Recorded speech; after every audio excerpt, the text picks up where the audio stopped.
One of these two teams will be in first place in the NFC South after Sunday. And we all know it's going to be the Bucs.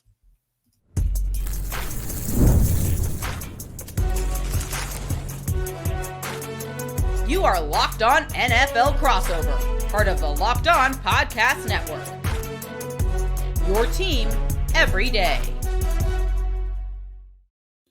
Welcome back, everyone, to a Crossover Thursday presented by Prize Picks, the first one of the season.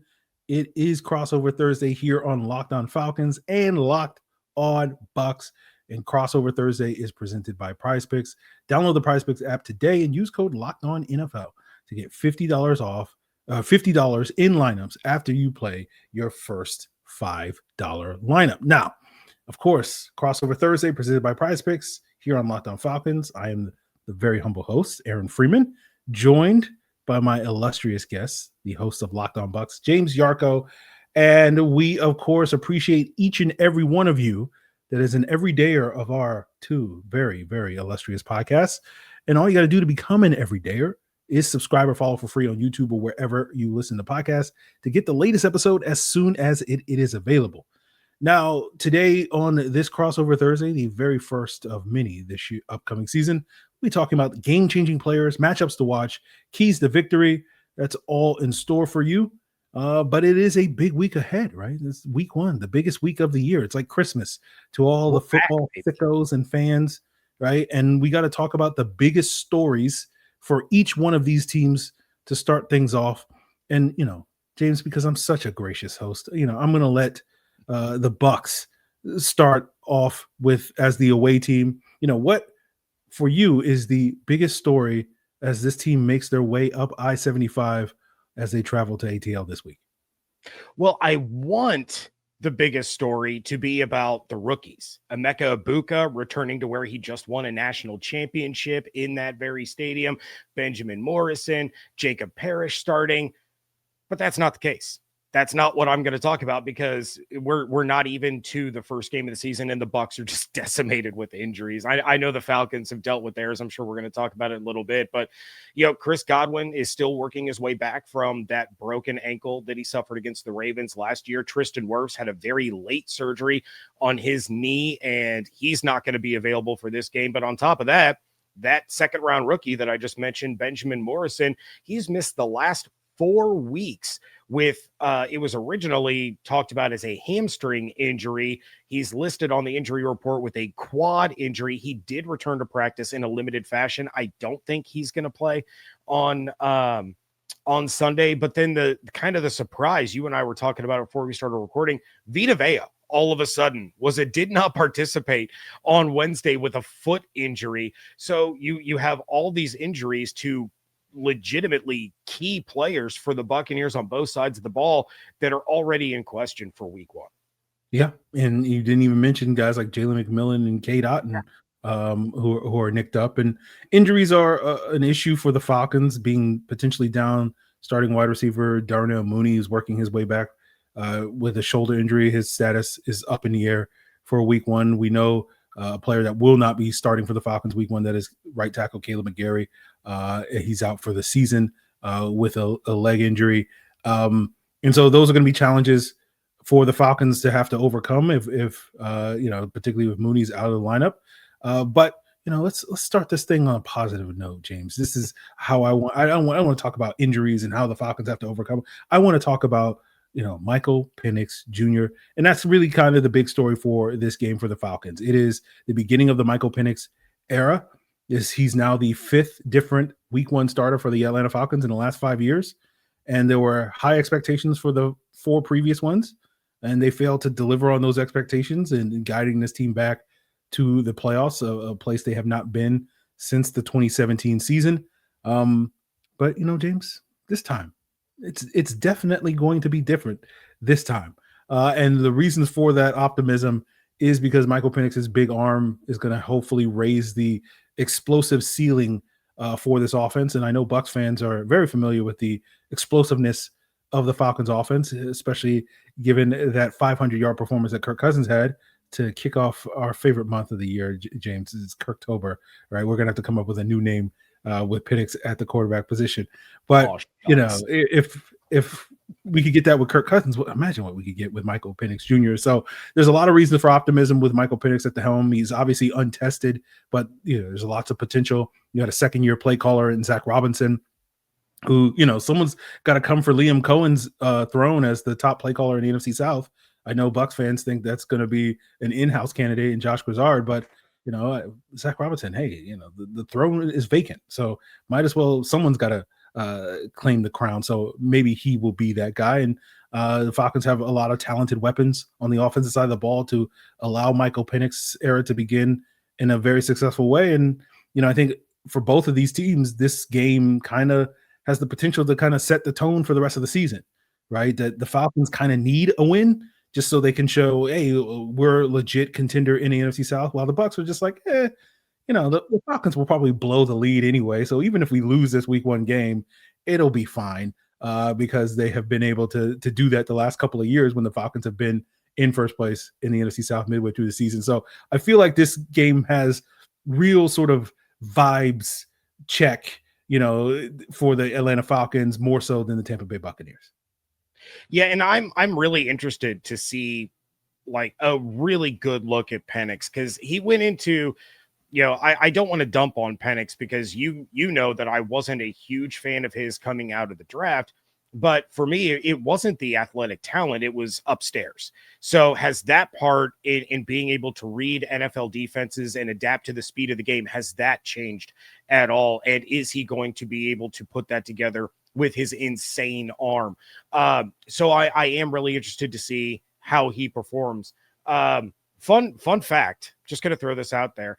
Michael Penix will be the 9th left-handed quarterback to start a game against the Bucs in their history. The Bucs only have a winning record against 2 of those left-handed quarterbacks, and one of them is Michael Vick. Just thought that was fun. So lefties in Atlanta seem to be something that the Bucs can handle, but it's definitely going to be interesting to see. Like you mentioned, Kirk Cousins throws for over 500 yards a couple of times against, the Bucs defense. And I use that term loosely considering they were using ticket takers and parking lot attendants and beer vendors as corners in those games. But that was the best that Kirk looked all year. Raheem Morris and Zach Robinson, they seem to be able to dial up the right things against Tampa last year. Going to be interesting to see if they can do it again this year with who Atlanta is hoping is the future of the franchise for the next decade or so. Wait, James, you telling me Tyreek Funderburk is not an elite NFL corner? Tyreek Funderburk did the best that Tyreek Funderburk could do given the situation. I like Tyreek. I do. I like him a lot. I'm disappointed that he's on the IR right now because as he progressed through the season, he got really, really good. But that's another reason why I'm so frustrated that Benjamin Morrison isn't going to be playing. You'll have Jamel Dean out there for, I don't know, maybe a half before he hurt something. And then Zion McCollum, who has, risen rapidly through the depth chart and was really on fire last year. So for fantasy purposes, let's hope Drake London has a good game. But outside of that, I'm hoping the Bucs defense shows up this time. Well, it'll be interesting to see if Drake London has a good game, especially if a rookie in Jacob Parrish gets matched up on him. But, there is a little bit more of an intriguing matchup for me going into this game, and it's going to be Kyle Pitts, especially with the potential of Darnell Mooney. And let's get into some more of these intriguing, potentially game-changing matchups as we continue today's Crossover Thursday presented by PrizePicks.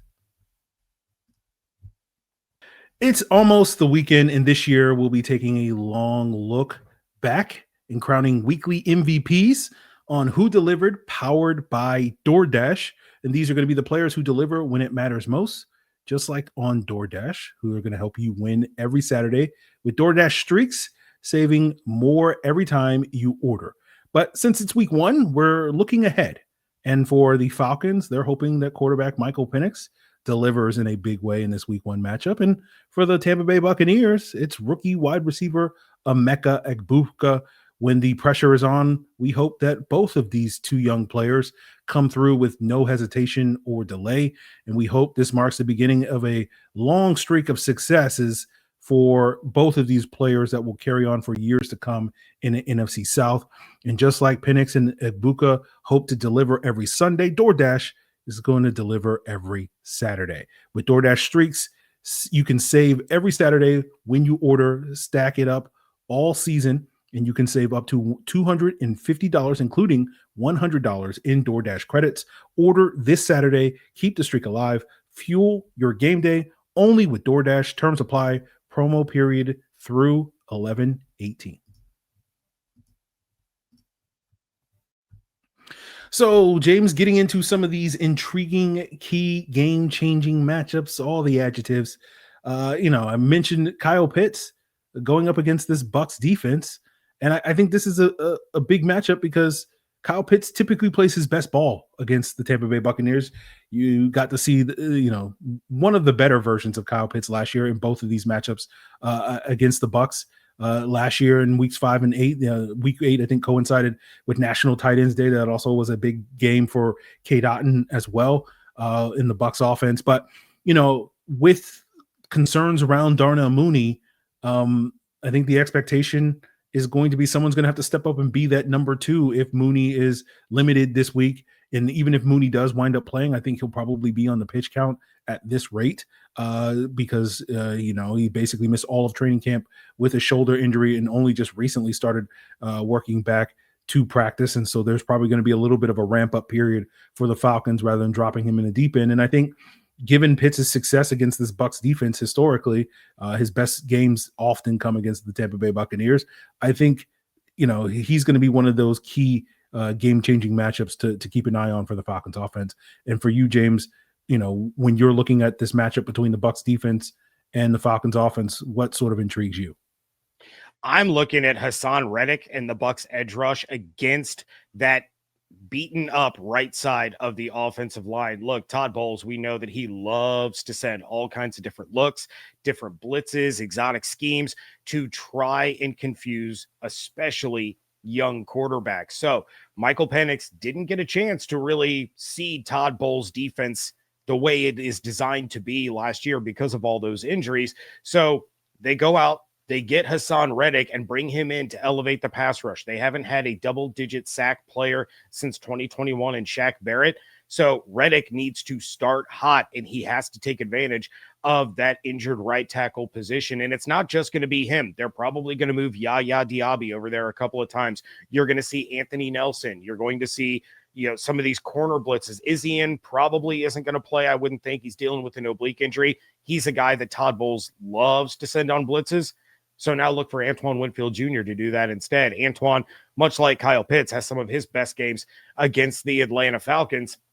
And then, of course, with the change at linebacker, you're going to have Levante, I would guess, probably covering Pitts a little bit more than he has in recent years. But, the past couple of times, I think the last 3 matchups, he's been covered by KJ Britt, which is not good. All Bucs fans listening to this just kind of shuddered a little bit when I said KJ Britt. But, that's what you have to do. You have to be able to bring your alpha edge rusher off that right side, coming at Penix's blind side and really start things off hot, get him rattled a little bit so that all of a sudden Bowles can start teeing off and getting into his bag the way that we know Todd Bowles can do. Yeah, that certainly is going to be a challenge for the Falcons with Elijah Wilkinson starting at that right tackle position. But for the Locked On Falcons fans know that, we know that the Atlanta Falcons, the last thing the Atlanta Falcons would do was leave Elijah Wilkinson on an island against Haason Reddick because it's not as if they did the same thing last year in week 1 with Caleb McGarry against TJ Watt. So that's not going to happen. So I think we'll be fine because the Falcons never disappoint you when it comes to those things. But flipping to the Falcons defense going up against this Bucs offense, I'm in a similar mindset as you. I'm looking at the, replacement offensive tackle in Charlie Heck stepping in for Tristan Wirfs.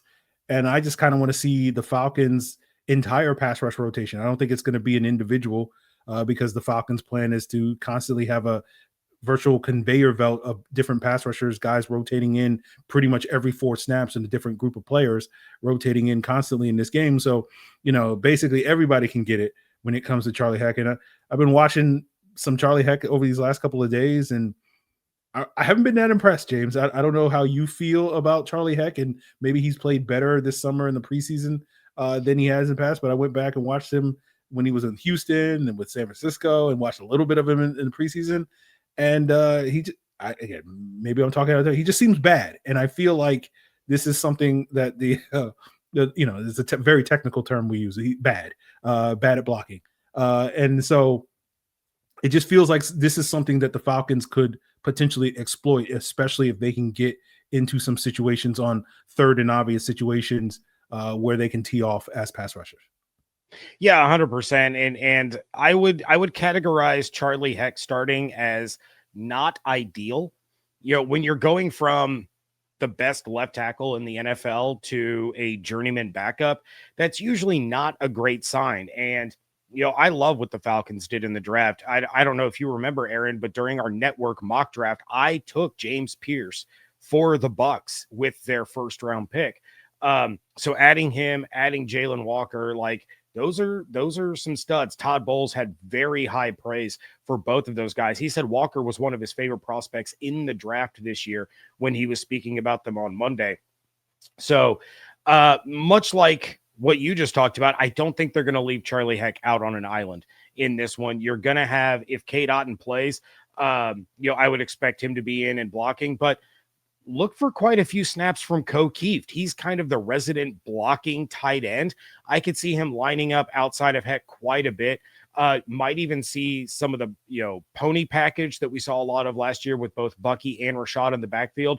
Rashad is a much more refined pass blocker than Bucky is at this stage in his career, although Bucky is getting better. So all the sacks, all the blitzes coming from both defenses.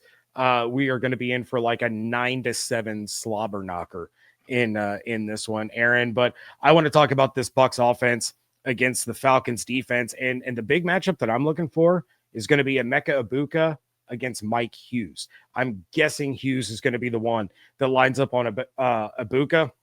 He's making his NFL debut. I just mentioned the last time he played in Mercedes-Benz Stadium. He won the national championship with Ohio State, and he's going to have a massive role in this Bucs offense with Godwin and McMillan both sidelined. Now, Mike Hughes' worst game last season, according to PFF, was against Tampa in Atlanta.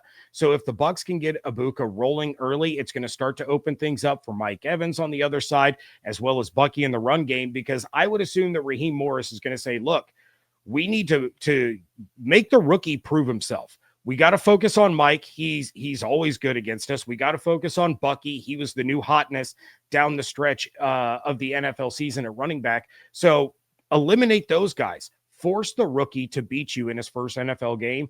And I think Egbuka's talented enough to definitely make a statement early on, because Baker loves this kid.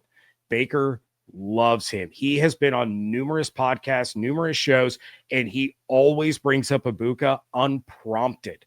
Like, they're not even asking him what he thinks about the drive class. They're like, oh, what are you excited about? Emeka. Like, that's the straight up answer. So he is going to be heavily involved, and I think Hughes is a matchup that he can really take advantage of. Yeah, I've been impressed with what I've seen from Egbuka this summer, and I'm not looking forward to, it's been 11 years of Mike Evans destroying the Falcons secondary. So I'm hoping that once we get Mike Evans out the paint in the next couple of years, like, that streak won't continue with Egbuka, but the signs are not looking particularly promising, and he'll have plenty of opportunity to get going and press right away. In some, as you mentioned, some favorable matchups. We know the Falcons struggle so much against Mike Evans to the point that, like, they got to do everything in their power to slow him down, and that's allowed players like Chris Godwin and Jalen McMillan and Cade Otton to eat when they have those opportunities. So I think Emeka Egbuka is another one that could potentially have those opportunities, and slowing down this Bucs passing attack is going to be key for the Falcons. to get a W to start their season. And, we'll talk about some of the other things that each of these teams have to do in order to walk away from this Sunday with a W as we continue and wrap up today's Crossover Thursday. So Mazda crafts cars for those who choose to do more than simply move. They follow what moves them every time they drive, and that's what makes Mazda stand out. They go beyond safety, style, and performance to deliver a driving experience that feels alive in every detail. And as an athlete focuses on every detail, Mazda does the same, from metallic accents to hand-stitched Napa leather, and you can feel it the moment you get behind the wheel, with the smooth handling, the intuitive controls, and the standard all-wheel drive in every crossover SUV. Whether it's a quick drive to practice or a weekend road trip, Mazda makes even everyday drives feel special. It's the small details that make the big plays, and just like there's more to every player, there's more to a Mazda vehicle. Mazda, move and be moved. And today's episode is also presented by FanDuel, with the NFL season just right around the corner. FanDuel is going to make sure that you're ready for kickoff with this can't-miss offer, because right now new customers can bet just $5, and if your bet wins, you'll get $300 in bonus bets. $300 to use across the FanDuel app. Again, if your first $5 bet wins, you get $300 in bonus bets, and FanDuel's giving you so many ways to win, just to keep things interesting, right? If you think this is going to be a big game for Emeka Egbuka, then go check out the player props for Egbuka. Or if you feel like it's not just Egbuka, but it's also Kyle Pitts and Antoine Winfield, hey, maybe you can go out there and put in a same game parlay. It's all available for you over at FanDuel. All you got to do is download the FanDuel app today. All you got to do is visit FanDuel.com to get started. That's FanDuel.com to place your first $5 bet. So wrapping up today's Crossover Thursday presented by Prize Picks. Aaron Freeman here of Locked On Falcons. James Yarcho, Locked On Bucs. And James, let's get into some of these keys to victory. I have 3 for the Atlanta Falcons. And it's funny, James, because I was sitting here sort of contemplating what are going to be the keys to victory. And I didn't want to necessarily come up with the same generic ones that we always come up with when it comes to, you got to, stop the run or establish the run, or you got to get turnovers or whatever. And so I went back and listened to our crossovers from last year, and I came up with the same generic ones. And I'm just like, look, if it ain't broke, don't fix it. This is the reason why these are all cliches when it comes to how and why teams win football games. And so for me, my 3 are the Falcons getting off to a fast start, pressuring the quarterback, and winning the turnover battle. The Falcons did not have any opening drive touchdowns under Michael Penix in his 3 starts. And oftentimes in all 3 of those starts, they really didn't get their offense into a groove, at least the passing game, until like midway through the second quarter. And the Falcons have been very public with the way that they've built their team, which is they've built their team to play with a bunch of leads. And in order to get a lead, you got to score some points early in the game, right? So I think that's going to be a key.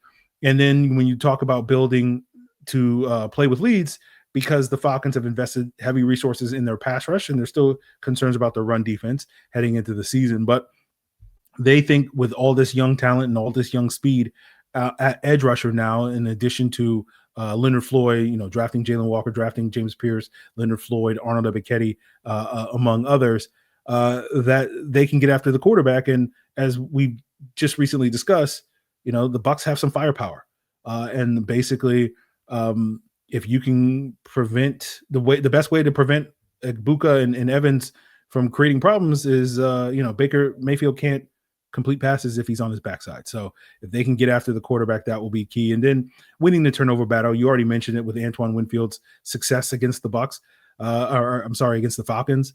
The Falcons have a safety that has a lot of success against the Bucs, and Jesse Bates. Both of these guys are probably going to each create at least 1 turnover in this game based off of recent matchups. They always seem to be in the right place or the wrong place, depending on your perspective, at the right or wrong time. And because this has the potential to be a high-scoring affair like we saw in both matchups last year, 1 turnover could potentially swing a game. And so it'll be interesting to sort of see which of these two safeties or other players on either side of the defense can make that sort of game-changing play in terms of the turnover. For you, what are some of the keys that you're looking at for the Bucs to be able to walk away with a win? Oh, I mean, like you, if it's not broke, don't fix it. Look, offensively, protect Baker against this revamped Falcons pass rush when you don't have Tristan Wirfs there protecting the blind side, and create takeaways. So last year, in the 2 games, Baker had 3 turnovers against the Falcons, and he was sacked just once. That pass rush is going to be even more difficult to face this year with the additions of Pierce and Walker. And as you said, they're going to have a conveyor belt, just a constant rotation of fresh bodies out there trying to get after him and beat up on Charlie Heck. The Bucs, of course, missing their left tackle. On the flip side, the Bucs had just 1 takeaway against the Falcons last season. So losing the turnover battle 3-1 in 2 games is already handicapping yourself. Todd Bowles said all offseason he wants ball hawks at all 3 levels of the defense. In preseason, the Bucs answered that call by leading the NFL in interceptions over those 3 games.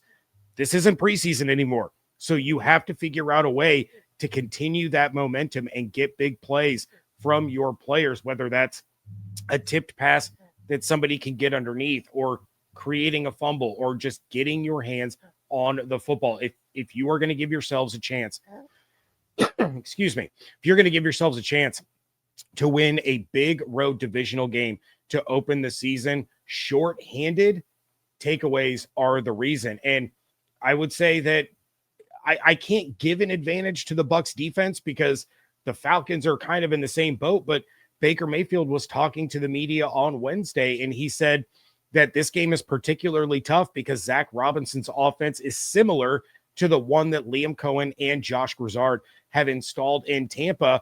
And so because of that, it's all going to come down to the little things. Both of these defenses know how both of these offenses are going to operate because both of these offenses operate the same way. Uh-huh. And James, I really appreciate you for once on a crossover, someone coming on a podcast and saying, I'm worried about the Falcons pass rush. I've never heard that. I've been doing crossovers there hasn't been a reason to until now. Yes, I know, for over 8 years. And no one's ever said that before on a crossover. So I appreciate you being the very first to say so. And to be fair, I don't know if I'll say it the next time. I probably would not have said it if Tristan was playing.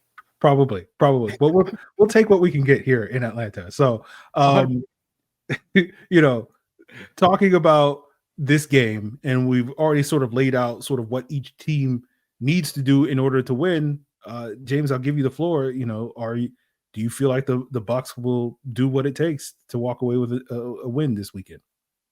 Well, we did the divisional preview episode with Ross and Julian, and all 4 of us were together. And when we got done, I told you, I said, spoiler alert, Aaron, I'm going to pick the Falcons to win this game because Baker is not going to touch the field in preseason. And then you were like, but James, Michael Penix isn't touching the field in preseason either.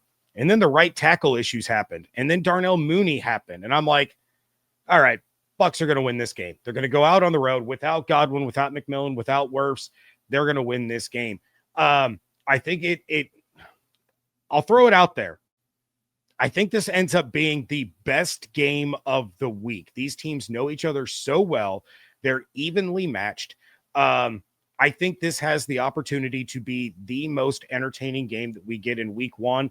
And just like both games last year, this one's coming down to the wire. So whoever has the ball last is going to win. Yes. I feel like that's going to be most Falcons and Bucs games this upcoming season, where it's just going to be like, the last 5 minutes we'll have a better idea who's going to win this game, but it's all build up to that. But for that same reason, I'm a believer that the Falcons will come away with the victory because they'll make the plays in the final 5 minutes that they need to make, as they did both times last year. And I feel like even though Michael Penix gets off to slow starts in his 3 previous starts, he usually finishes very strong. And so that gives me the optimism that I think the Falcons will walk away with a victory in week 1. So we will see what each of these teams do week 1. I agree with you, James. I think this has the potential to be one of the high-flying, high-scoring, most entertaining games of the week 1 matchup. But that's going to do it for us here, guys, on today's crossover Thursday here on Locked On Falcons and Locked On Bucs, presented by Prize Picks. Of course, continue to check out both of these shows as we get you more geared up with further previews between now and Sunday on both shows. And of course, you can find them on YouTube or wherever you listen to podcasts. And of course, for your second listen after you've, enjoyed this crossover Thursday presented by Prize Picks, make sure you check out the season previews to get you even more informed about all the other teams heading into week 1. And of course, those season previews are available for you on the Locked On NFL channel. It is all part of the Locked On Podcast Network, your team every day.